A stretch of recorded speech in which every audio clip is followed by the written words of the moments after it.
morning, San Diego.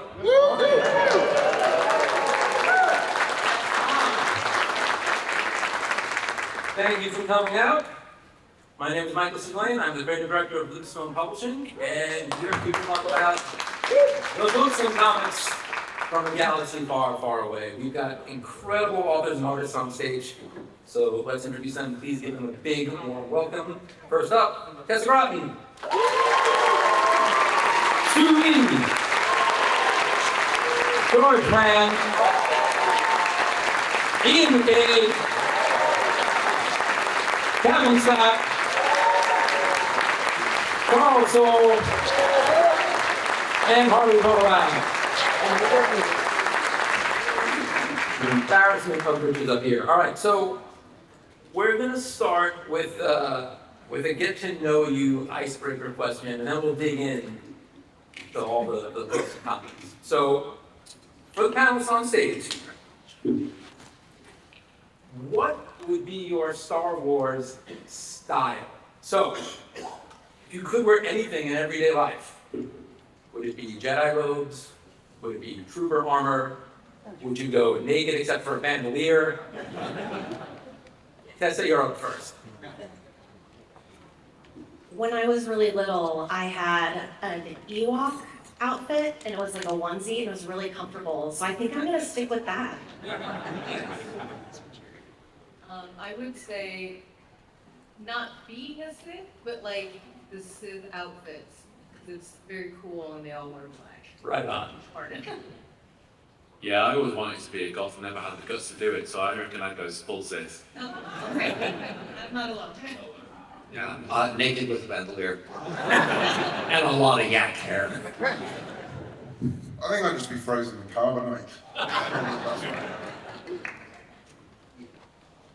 I would wear probably Luke's outfit from Return of the Jedi. And it's like about, the boobs and stuff. It's pretty slick. That's what I'm wearing.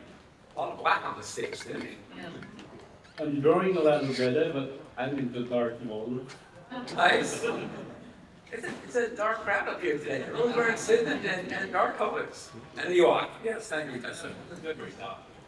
All right, so, Very murderous. yes. The first thing we're going to jump into today is a little thing called, oh wait, first, before we get to the High Republic, we have Ian McCaig on stage. Ian McCaig is Star Wars royalty. This is his first ever publishing panel. We are honored to have you here, sir. Thank you. I was hoping that you could talk a little bit about creating art in a galaxy far, far away. How do you approach character development? You know something's working right away.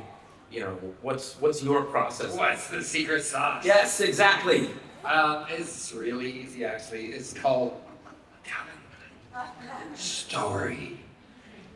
You look at the story and you try to serve the story. You don't serve the audience. You don't serve You don't serve the fan base, because the fan base want new things and imagination, and they want to go places they've never gone before. And the only way to do that is to tell them a good story that they've never heard before. And then the artist comes in, and art is not an embellishment of a story, it's a second story. And it sits on top of the other story. So as you're watching the film, what's happening visually is the action and the dialogue, but the visuals are sometimes telling you something completely different than the dialogue. And you realize that, like, even now, look at yourselves. Some people have crossed their arms and crossed their legs. Other people are sitting there in a defiant open position. And it all says something about you. So do the clothes that you're wearing. Right? You're all responding to the fine San Diego weather. Look at you. Nobody's wearing the same, well, almost not wearing the same thing. And all of that says things about you, your personality. It's a visual story of who's here. And that's how you do the films, right? You try to figure out, who is this character? What do they want? With their heart and soul, why can't they get it? What are they going to do to get it anyway? Right? And then how do I show that visually? Right. Always. And you know right away if something's working? Well, yeah. I mean, for the lady on the two pictures on the left, she's a queen. She's a monarch. She's trying to defend her planet against absolute takeover and enslavement and all that kind of stuff. So she has to be powerful, look powerful, but secretly, she just wants to be one of you. She wants to go to Comic-Con. She wants to slip out of the back of the costume and sneak off and have fun as in a real life with real people. So it was important that the costume was so ornamental, you wouldn't notice if she was gone. And it's white face paint, so it could almost be Keira Knightley.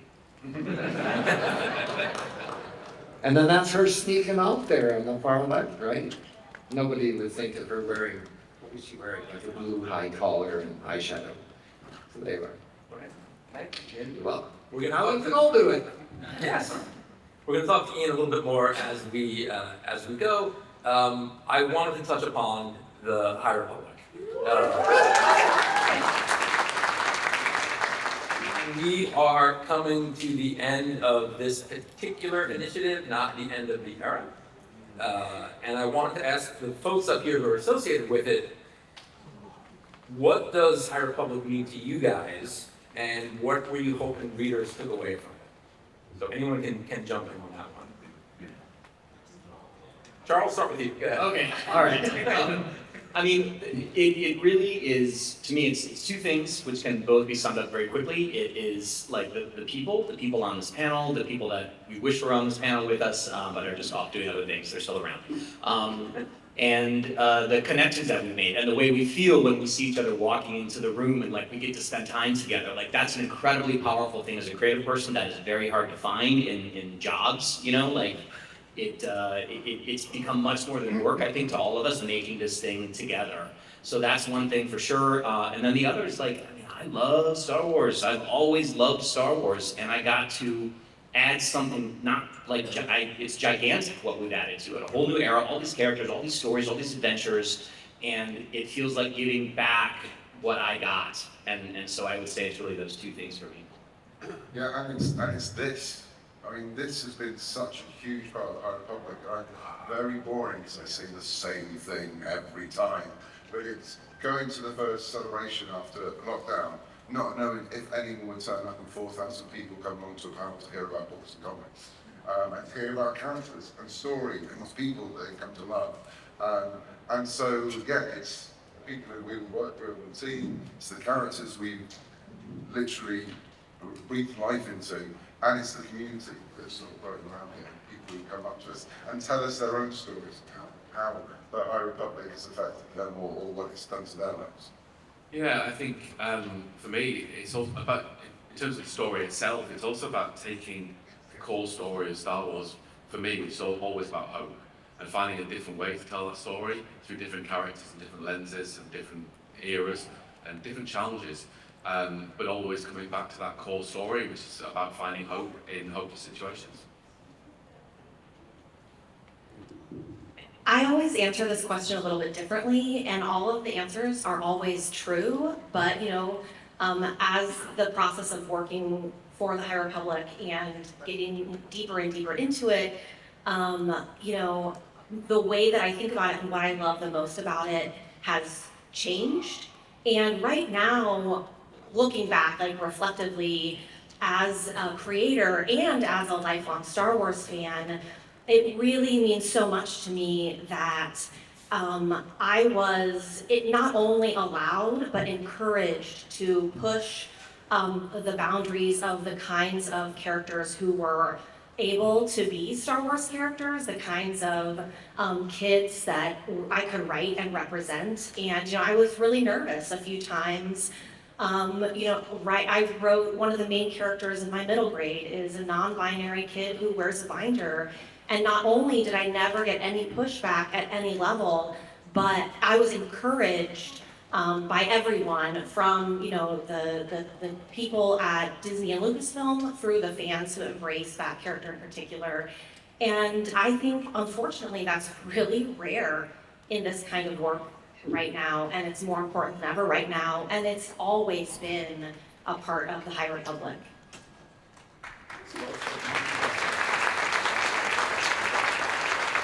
Michael, I want to add one to it. Go ahead. Do you remember how you pitched it to me? I went in to see if I wanted to do this job, because I'm doing my own stuff these days. What do you mean work on Star Wars? And he goes, well, we see it's King Arthur meets H.P. Lovecraft. I was like, I'm sold. Yes, give me a horse, here's my sword. And when we did that, the backstory to that is we have a gentleman named Froyo, who's been our art director for 30 years at Lucasfilm. Wonderful, wonderful. And we were talking about who could do the art, who could come in. And I said, well, wouldn't it be great if we could get someone like Ian McCaig, but we'll never get him. And Froyo's like, I'll give him a call. I said, we can do that? And he was like, yeah, you know. And happily enough, yeah, it worked out. So Charles, I want to talk about Trials. You've had the daunting task of launching our first novel and then delivering our final novel. Can you talk a little bit about what went into that and also the pressure of launching the first novel and the final novel? Well, I was honored to be asked, I guess, is really what really kicked it off. I remember like the types of pressure that went into starting and ending were very different. Because starting it, I felt like with Light of the Jedi back in 2021, I felt like if I screwed up, it was the first project out of the gate. If I didn't do well on that, it would sour literally every other book, no matter how good they were. People wouldn't, you know, it wouldn't just be letting myself down, it wouldn't be letting down the good folks at Lucasfilm, it would be letting down all of these people that I had gotten to know so well, and we had been working so hard for years to build this thing. So that was what that felt like. I obviously wanted to do a great job, wanted to tell a good Star Wars story, like this was a very high profile thing, but I mostly remember the pressure of, if I don't do this, if this doesn't land really well, then it's gonna make everything else much harder. It's gonna feel very different to everybody. So that was that kind of pressure. But then with Trials of the Jedi, which just came out June 17th, and so I guess I won't talk too many spoilers. I'm hoping some of you read it. It's a pretty good book. What that felt like was, okay, now it's very different because when you're introducing a world to somebody, it's very different than giving them stuff in a world they already know and love and have their own opinions and stories that they made up in their heads about these characters. So it was about trying to do something that would pay off for everybody, right? So it was paying this off for readers who read only Light of the Jedi. It was paying it off for like Mike, who wanted it to be a certain way. I was paying it off for myself. I was paying it off for characters whose endings were in Trials of the Jedi, but had been created by other people. And then, of course, the fan expectations of what they wanted that ending to be. It was really like technically daunting to approach a task like that with that many asks on it. But ultimately, you know, you just sit down and you make your bullet point of like, this book has to do these 15 different things, and then you start working on it. You don't get them all right the first time, and then you start with the input of other people, you start figuring out how to make it all happen. And, you know, I didn't want to blow it. I wanted to make sure that the ending was really satisfying. But it was just, you know, it's the way it always is. It kind of doesn't matter how big the project is or what the project is. I always sit down with the expectation that I'm going to, for a Star Wars book, that how I want it to feel to the reader is how the best Star Wars always made me feel. Like that is always the goal. And I just try to do that, and hopefully it works out. And you jumped through a lot of different POVs in Trials. Was there one that was the most fun to write? And with all of those POVs, whose story do you think it really is? I'm going to answer the second one first. Okay. I mean, I have always thought that Trials of the Jedi, the whole High Republic is really kind of Marky and Rose's story. He is the main mover. He is the person who makes all these things happen because he is such a damaged, awful person who wants everything to literally be about him. There are many other characters who end up having incredibly important through lines and stories throughout it, but I kind of think it's his story, unfortunately. We see him sort of from when he's very little to his end. Which I'm not going to spoil for people who haven't read it yet. And he's the person, he's not necessarily the person I like the most. He's not my favorite person. He's not the person I want to spend time with, but I kind of think it's his story. As far as POVs, there are 3 weird POVs in the book. There are 3 chapters with weird POVs that I kind of had to like explain myself a little bit to the editorial people, story group, and editorial and all that to make sure that like they're like, are you really sure that these are? You want to do this? And one was Tarek, which was very interesting because Tarek is a Bond twin, so they have kind of a split perspective with their other half, which is another person named Sarah. And so they have this mental link where they're both experiencing things at the same time, and no matter how far apart they are, and trying to evoke that. It had only ever been done in comics before that by Kevin, and so trying to evoke that in prose was very challenging, but a challenge I thought was cool. The other one is Aslan Rebel, who is a lapsed Jedi, a Darksider, and he has a POV chapter where he's kind of talking to himself at the same time he's talking to what really seems to be the dark side of the Force, and like working out a lot. Like he's in a therapy session with the dark side, and so figuring that out is like very interesting to make it work. But then the third one, the one that I heard quite a bit about, and I expect to hear quite a bit about for a long time, was the perspective of Ember, the Charhound. Ember is a dog, and so. There's a chapter that is written from a dog's perspective, and even though Star Wars has lots of things that can work and happen in it, writing a chapter from a dog's perspective that didn't feel like nonsense. And I will say, some people on this panel have specifically said they thought it was nonsense, but whatever. And it's about making it working, making it fun. So I think the Ember chapter is the one that I think is the one I'm really glad I was able to push to say in the book. Awesome, thank you, Charles. Harvey, you've also been here at the very start and the very end. What has this journey been like for you? Back in the Philippines, I have like a studio. I have like several people. But when the pandemic hit, all my artists like, oh God, we don't have job from UK, Japan. We do some game designs for Final Fantasy and stuff. But we have to stop our work. We have no more work. So I was like a little bit frustrated, like no hope at all, like instead of having a hope. And I drew a samurai Darth Vader, but he's chubby, he looked like me. Like frustrated, no work, and I give up. I need to give up my career. I need to stop drawing comics. And I told my wife, like, we need to go back home. We don't have work anymore. So, I think Daniel Older reached me. I said, hey, I'm a Star Wars writer. And I researched him, he has no book reading comics. So it's like no comics at all. Like, oh, this guy just telling a story. But I said like, there are like 31 artists that I've chosen, and I see your name. And my friend back in college was Vita Ayala, who I work on Magic the Gathering. And Vita Ayala said, if you see a Harvey Olivo, fight for that guy. And I'm crying the whole time. It's like, I have no more job. And then I give up my career. Like, I have been doing comics for 18 years. So that one gives me hope. Like, this is how beautiful the Star Wars High Republic for me. Thank you.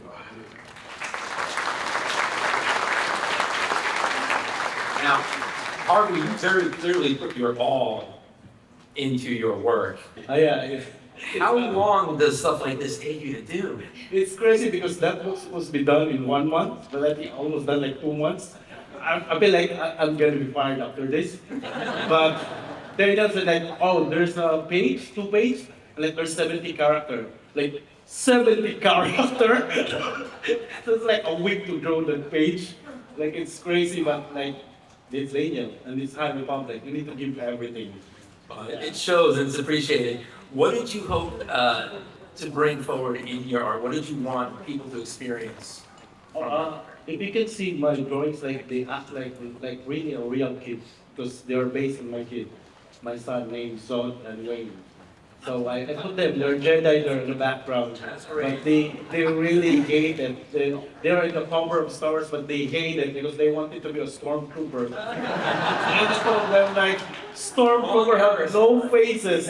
Jedi have the best power around the world. And they said like, we don't want it. But they're always there. And I'm happy that the High Republic and Star Wars and you guys really approved me to put my kids in there around. And thank you for doing that. Thank you. Thank you for all your hard work, Yeah, Harvey. thank It's you. fantastic.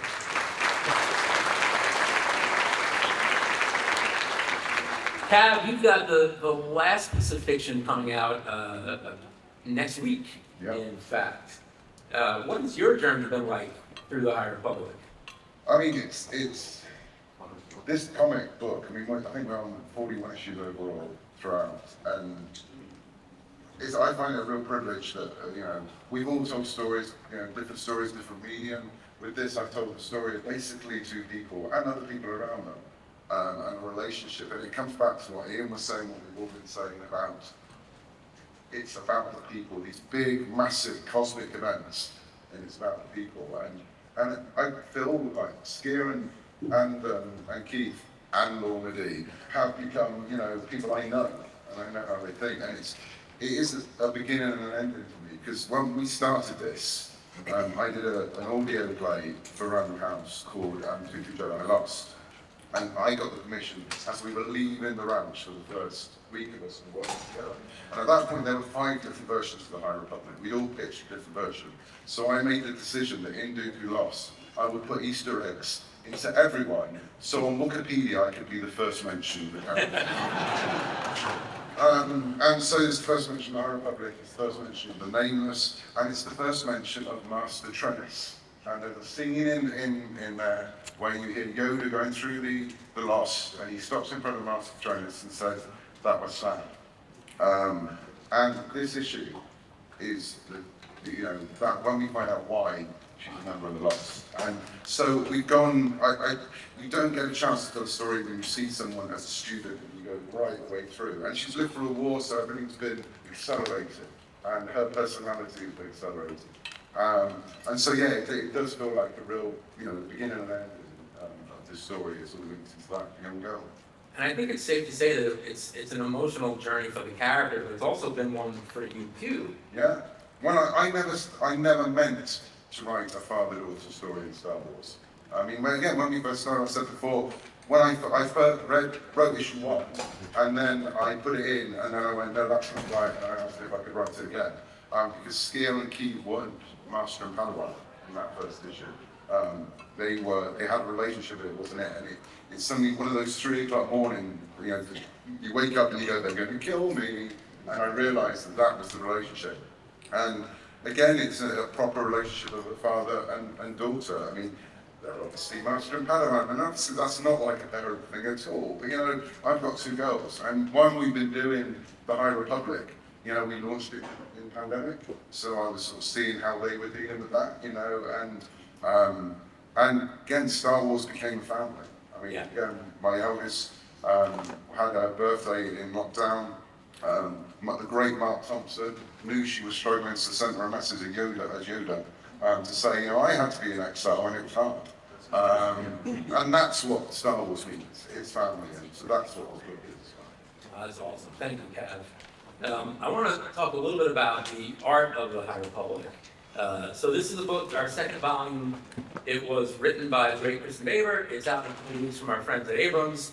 I'm happy to reveal to the panelists an advanced copy of it. What we're going to do is ask everyone on here to sign it, and then we're going to raffle it off at the Abrams booth. Connor, what's the number of the Abrams booth, if you remember it? 1216. But check out this beauty. Can I enter that? And I want to show you the interior page. I thought you were going to say, we've got a book and we all can take a page out. Yeah, that's what I thought too. No. Well, Oh my heavens, I just realized I've got art in this. There's one of my sketches of Tay Surik. I never thought that would be published, otherwise I wouldn't have drawn him.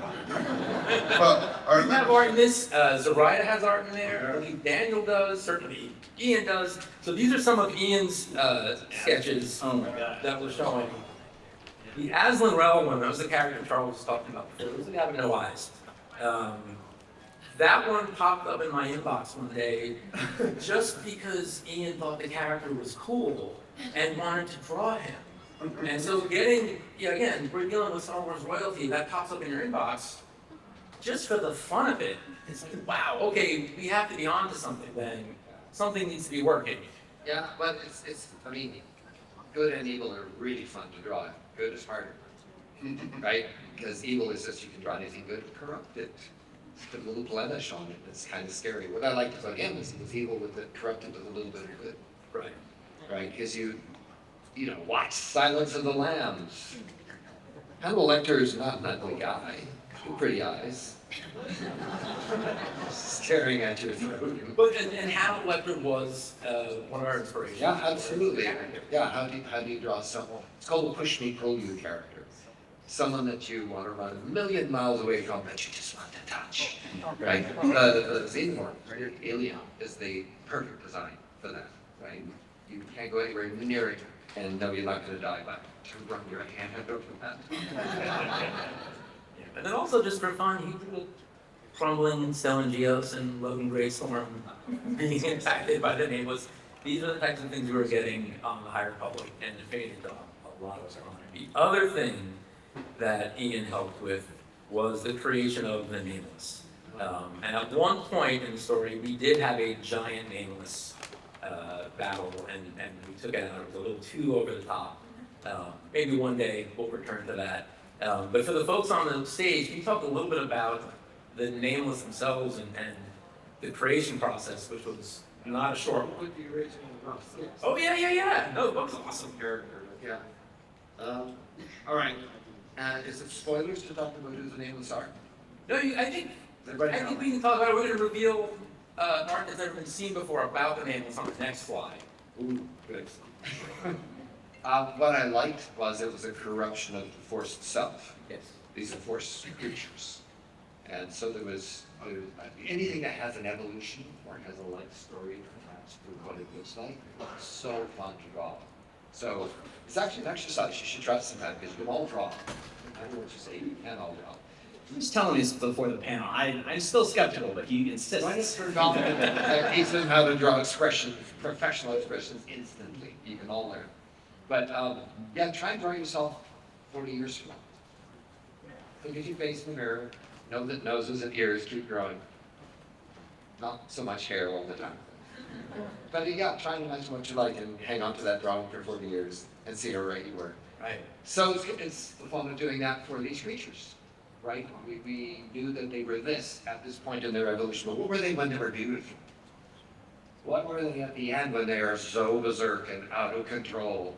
And as you said, for the second book, because you got me back for the second book, because I got on with it, it was what scares the Jedi. Wow, what a great thing to ask. What scares the Jedi? And And that was Cap's question.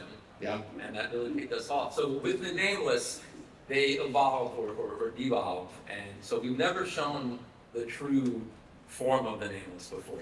And I'm happy to show the evolution and devolution of the Nameless. A lot of work went into this, right? It was everyone on the stage. It was multiple different artists on the Lucasfilm side, the Disney side. Ultimately, they were given to Grant Griffin. He's been a big part of the initiative for years to paint. A little washed out on this screen. The creature's a little bluer, a bit more majestic, but that's how you can see the evolution of our Nameless. And we went through so many iterations, so many. It went on for months because originally when we first came up, so the Nameless were part of the McCaig originally. Very difficult, extremely difficult. They had a different origin. I'm not sure I can say the original origin. I don't know if I would say, but No, okay. But the idea was, the inspiration for me was they were Fae. They were Star Wars versions of Fae. And they had to have holy awe when you saw them. And at the time, because they were corrupted by something that originally was something else. But yeah, and then, because of course, they appear in Phase 2, in their true form, in one of the novels. You don't know it's the name until that point. You're on Planet X and you see a detector, and that's what they were. So yeah, we went through so many choices. Yeah, I think that this design discussion was the thing we talked about the most. That and Yoda's top man. Yes, that's right. That unfortunately comes way too early, the idea that Yoda would have different looks. Yeah, the Nameless was so important because it was really the driver of the story, right? The story that those 4 images tell is really kind of the story of what we're doing in the book, in all the books rather. And we all kind of had opinions on it, and we all figured it out, and it just moves forward in a way that's really the best way creative work does when you're working kind of by committee, which doesn't always work effectively. But this was nudge, nudge, nudge, nudge, nudge, and I don't envy the poor artists who had to get all those nudge notes and have to like figure out what the hell we were talking about, because a lot of what I think we were explaining was the way it feels, the way it should feel when you look at it. When you hear them described, when you look at them, this is how it feels, which is difficult. Like that's a tough note to get. Okay, well, it should just feel more, extraordinary. Okay, all right. But that part yes. is all that. Oh, really? Okay, all right. So if you think about it, you're not a wrist. You're not there, someone's trying to puppeteer to do whatever you want to do. Yeah. Right. But you're an actor. And actors do the performance based on how they can envision the character based on the story. And the director comes in and gives them what we call adjustments. So that was good. Can you internalize that a little? Because it's a little over the top. So now you say, yes, can you internalize it? Because it's over the top. And the director was good. Now let it go. Right? You speak the lines anymore. And then the director can choose life can explore your range. But let me ask you this: is there a point when it becomes a little tiresome? And somebody says more excellent. 50% better. Right. Well, yes, that's That's the adjustment you can do. you're right. So a lot of directions to an actor is to, have you ever lost something you love very much? Did you ever have, a cat that was your beloved pet that chose you and then it passed away? And I've not seen a lot of nodding heads here, so it's like I can draw that. I think that's where we landed. When we finally got to the point, it was really like those kind of examples. Like this is what's happening to them. This is how they feel about it, and that should be expressed through the style. And then there was the glorious moment. So again, I cannot emphasize enough how many months this went on. We used to have a weekly Zoom meeting at that point, and it was a laugh part every week. Looking at the designs, looking at the designs, looking at the designs. And then there was just 1 week when like, right, we've got this, and we all just went, yep. And that was the end of the conversation. We just all went, that's the Nameless. And Little tweaks after that, but when yeah. we hit that point, Yeah. that was it. So, and it was difficult because again, you want to make something that is going to be both beautiful and terrifying and make it the same creature. So it took at least a year. The other thing that we had was Jedi in armor. So you guys can see a little bit of that. We had some of Ian's art on stage here. That was in answer to the question, what scares the Jedi? How do we know they're scared? Well, it's the Jedi. What the hell are they using armor? No Jedi in the right mind would wear armor, as the story group pointed out to us. And the point back to them was, yes, but if they did, someone's afraid. Someone's not trusting the Force anymore. Someone is feeling vulnerable. And there were different stages of that, right? Different people wore different amounts of armor.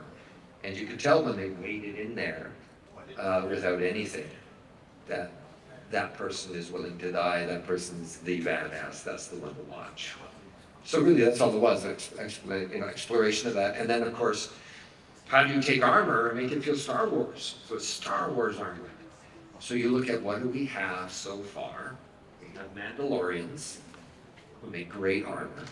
We have Stormtroopers, which is shitty armor. I warn it. I am in the Empire Strikes Back. I am a Stormtrooper, and those are the worst designs ever. They're great to look at, but try putting one of those things on. They're like bleach bottles, and black stuff is soft fabric. And bleach bottles, bang, over top of the parts in between. Look at the crotch. Ow! Ow! I'm not going to do that. And put the helmet on, you can't hear when the director says action and cut. If you ever see the special edition of Empire Strikes Back, I'm the Stormtrooper who doesn't stop marching. So anyway, it was, okay, what do we have? So how would the Jedi have got the armor made? Well, they would have, because they don't make armor. So they might have gone and found a rogue Mandalorian.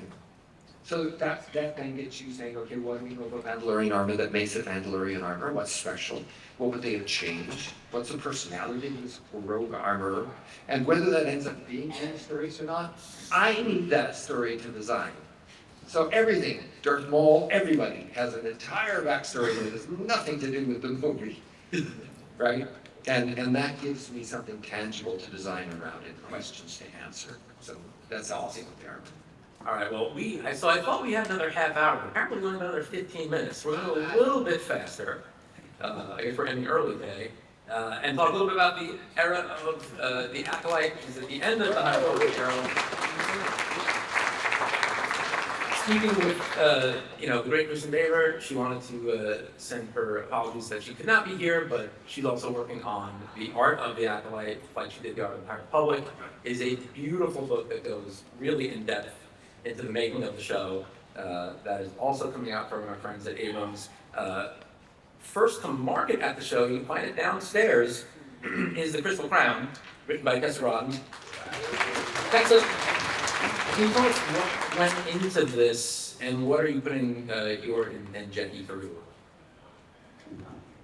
I really try not to make them suffer too much after about a third of the way through the writing process when I saw episode 5 of the TV show and learned of their ultimate fate. None of the actual story changed, but I remember I had to quit working for about 2 weeks because I was so devastated personally that all of my characters were going to be dead very soon.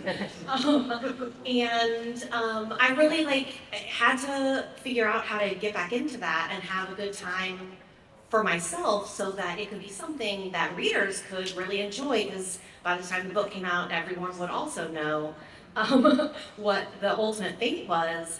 And I decided to do everything I could to make them have even more fun and more, try to change how I was writing, on a prose level, so that it was more beautiful, but also hurt even worse when you started to think about the future.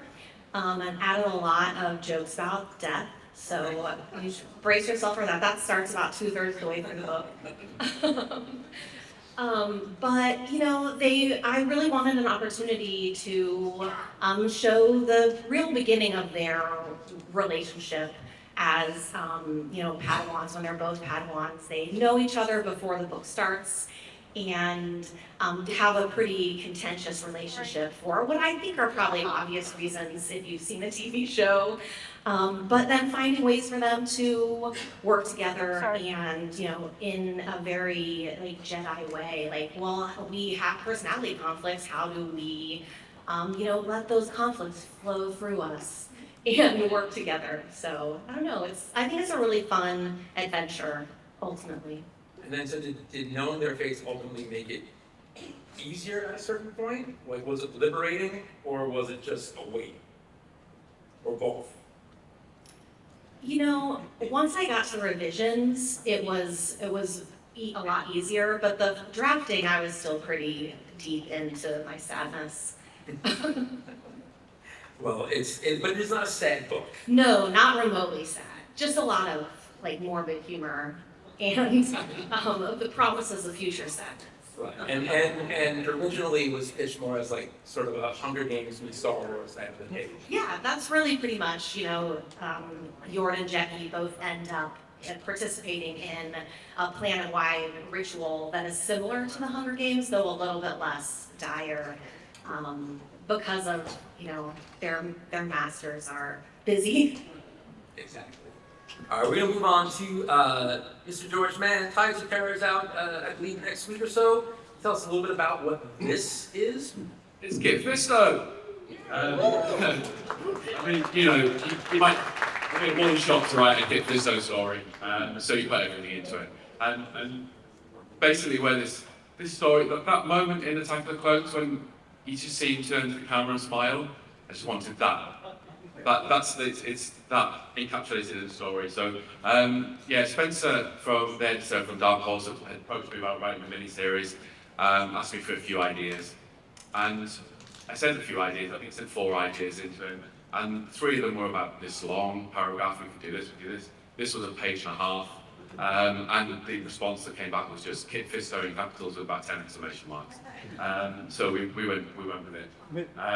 So it's a bit of everything I love. It's got monsters, as you can see, big monsters. But it's essentially a disaster story. It's like a disaster movie set underwater, which seemed a sensible thing to do with Kit and Nadar Ven, Padawan.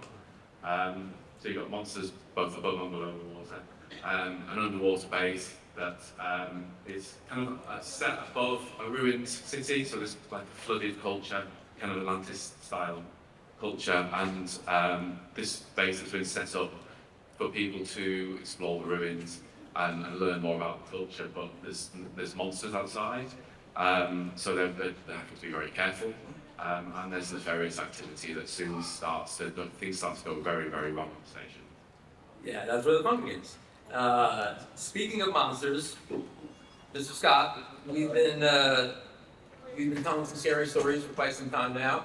Yes. We have another one coming up. Can you tell us who or what is the Nightlander?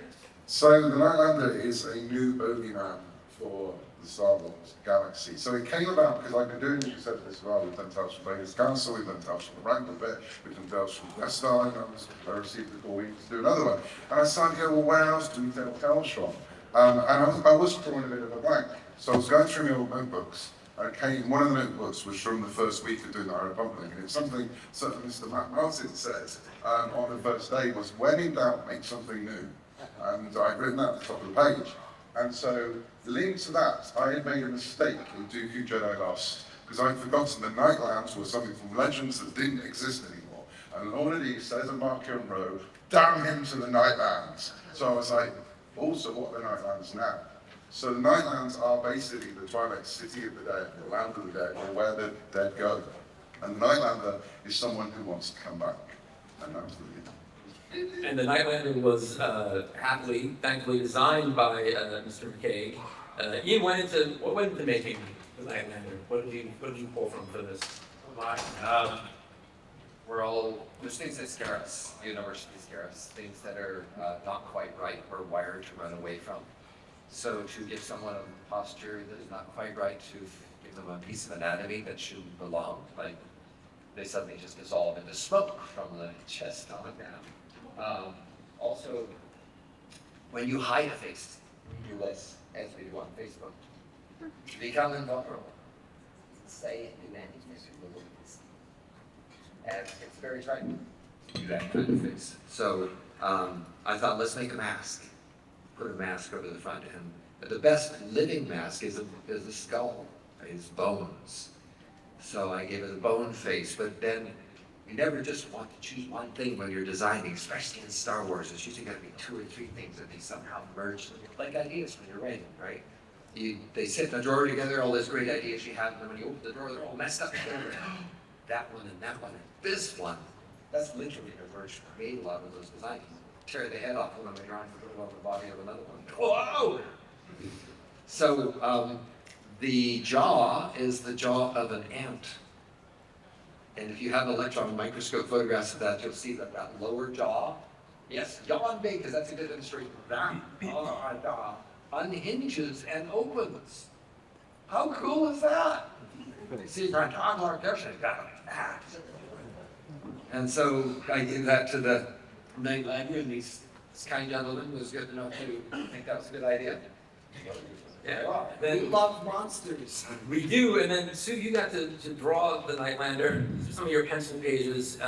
What's your process like? Do you work traditionally, are you paper on board and paper and pen? How do you work?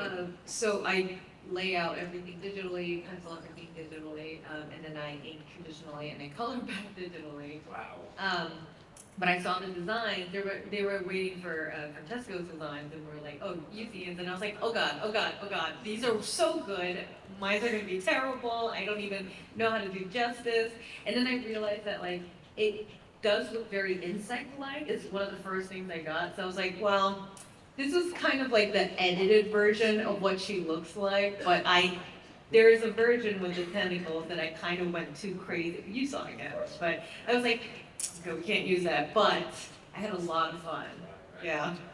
And how do you balance, the art is absolutely stunning. How do you balance the making it both beautiful and terrifying? Well, I think that's the fun part about horror, right? It's like, especially with a comic book, it's just a page turner. You can control the timing. So in that sense, I want you to stop on the page and really take it in as much as possible. I wanted the colors to really pop. I draw horror, but with like very vibrant colors for a reason. It's because I want it to be a big contrast. I want it to be very actiony, but also part of the scene theme, if that makes sense, the vibe of the page. So I try to make it as visually interesting, so you're stuck on that for a while. Did you have a favorite character? Did you prefer the monster, or did you prefer the heroes, or both? I actually do really enjoy the Nightlander. Like I took a really long time to get the character right on that splash page as well. So, you know, I wanted to make sure she was, because she's like frightening but also beautiful. Yeah. You know, so I wanted to kind of get that. Awesome. All right. So we have to unfortunately end about 10 minutes early, which is in about 10 minutes. So we're going to do lightning round. Cav, I need one word to describe issue 2 of the Nightlander. We're going to be digging some pages from the great Vincenzo Riccardi. Nightmare. Nightmare. Nightmare? Vic's not a nightmare. He's brilliant. But yeah, the story is nightmare. All right. Issue 3 from the great Robert Hack. Slightly worse nightmare. I mean, basically, One it's word. darker. Darker. Yes. All right. That's Darker before the dawn. yeah. So we're going to go from darkness to something a little bit even darker. We are pleased to present preview pages from our new Grievous OGN, which is coming out early next year. Beautiful stuff from Kylo Ren. Just gorgeous. Like I said, we're going to go a little fast now. We get a little bit lighter with YJA. So we have a graphic novel coming out this year. It collects our Free Comic Book Day stories, has some new stories, including one with Buri Yaga Wookiee on Kashyyyk. Lots of fun. That is not the only thing coming from Dark Horse, though. I'm pleased to announce an all-new Bad Batch miniseries coming this December. So, Rogue Agents is a sequel to Ghost Agents. Comes out this December, written by Michael Parisi. Here are some of our awesome variant covers. We're going to keep with the lightning round. We're going to go through a bunch of covers. I want to hear oohs and ahs as we go. So first up, our Star Wars covers. All right, our Star Wars variant covers. All right, you guys are getting it. Our Dr. Afro covers. Very cool. Here we go again. Our variants. Right on. Okay, Jedi Knights by the great Mark Guggenheim. And our variants. Love it. Han Solo, Hunt for the Falcon. Wow. This ties into the beginning of TFA, perfect for the 10th anniversary. Boba Fett, Black, White, Red. Written by the great Benjamin Percy. He's downstairs. Go say hello. Here are some interior pages. You guys sound lose a little bit. All right. Next up, Legacy of Vader.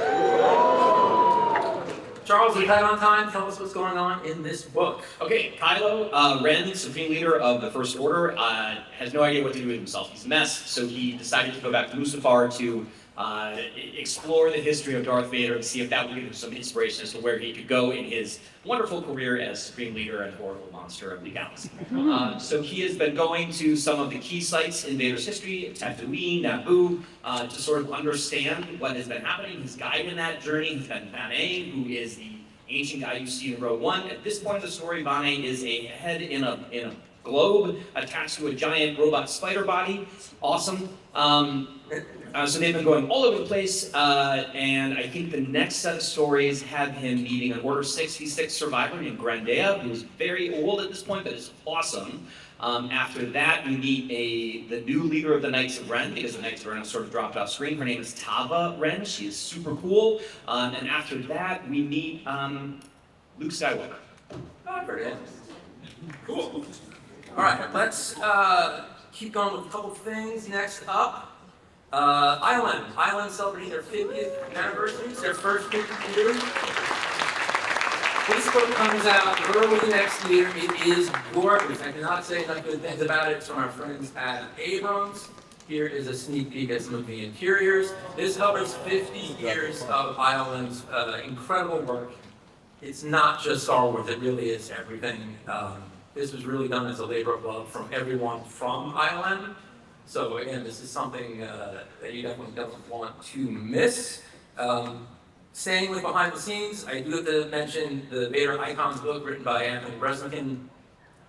This is really the definitive history of Vader, of the character, of the creation, where he's gone in media. I cannot say enough good things about this. But we've got a movie coming out next year called Mandalorian and Grogu. If you want, we're not going to go into our Mando titles, but if you want to prepare for that, we will have a new visual guide.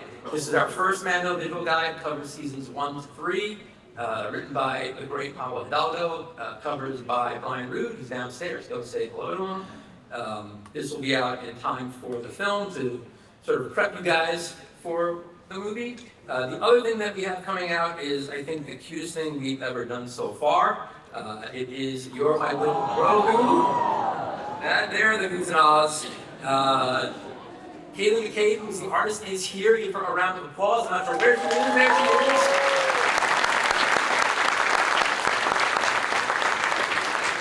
So these are based on a series of My Little books. There was just a My Little Nightmare Before Christmas, which was adorable. Cannot say enough good things about this when it comes out. Really perfect for younglings and Padawans next year. And then, so that's it. So very quickly, our panelists, very, very quickly, what else are you guys looking forward to? What should they keep an eye on? Tessa, go. I'm mostly looking forward to the more young Jedi adventures, though. I really enjoy all of that. Excellent. Sue? Are we plugging what we're doing? Sure. Just quickly. I have a Wizard of Oz graphic novel coming out. The Kickstarter is going to come out soon, but it's being also printed as well. I'm looking forward to, with the High Republic ending, the initiative ending, for people to talk about different ways of reading through it on a reread and reading chronologically, or reading the way through the thing, and uncovering all the new stuff and the connections we put in there. So keep reading. I wrote an anthology of short stories of a world I created called Small Town. The book came out last year. I've just finished the feature film script for that, and hopefully we'll be shooting the film sometime next year. I have two Star Wars brothers and devices I'm not allowed to talk about. They both feature planets I've been to before, and I'm looking forward to it. We have been celebrating the end of the High Republic in quotes for months now. Disneyland, we've gone to all these places, and we're going to continue celebrating tonight with the dinner with all of us. And you're not invited, unfortunately, but I'm really looking forward to just lifting a glass with these people and enjoying. Just I'm glad that we've extended the sort of celebration we had. It's been great. I'm looking forward for more magical adventures for aside the character stories and stuff, but hopefully, we're gonna surprise them. Excellent. All right, so listen, a couple quick things before we go. 1 o'clock, in this room, Random House of Worlds panel. We're going to talk about more Star Wars stuff. Charles will be on the panel. 2 o'clock, AA03, signing. Everyone gets a poster to come up to AA03. We will have Tessa, we will have Ian, we will have Harvey up there. And then tomorrow morning, 29 CD, 10:30 a.m., the great Doug Chang is doing a fireside chat. Do not miss that. Before we go, the thing I have to say most is thank you. We appreciate you guys more than you realize. We do what we do because you guys read and support the books. Thank you, thank you, thank you, thank you, thank you. It really does mean the world to us. Have a great show. Enjoy Comic-Con and enjoy the movies.